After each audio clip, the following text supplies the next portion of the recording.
So, hello guys, good morning. So, ganito lang kung papaano maglagay ng PopChain network sa inyong Bitget wallet or sa inyong token packet, no? So, gagawin nyo lang para magkaroon ng PopChain network which is ito yung ating blockchain. Isupunta ka lang sa baba, sa discover. Pag discover yan, click mo yung enter dApp.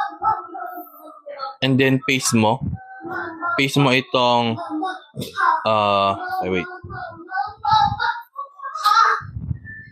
Ayan. Paste mo itong HTTPS.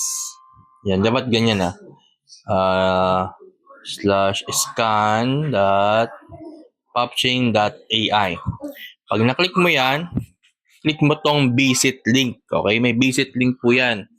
Or search nyo. Yan, visit link, link nyo. And click enter. So, papasok na kayo dyan sa PopChain blockchain. Okay?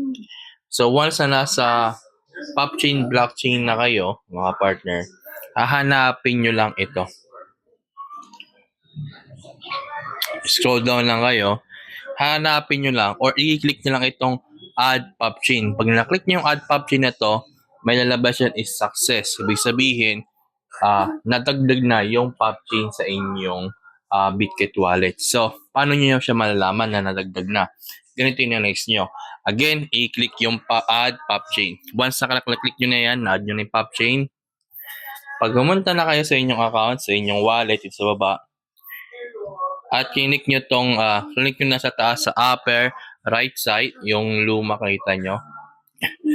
So, pag sinerch nyo yan, or pag binaba nyo, andyan na siya, no? Meron ng network na PopChain.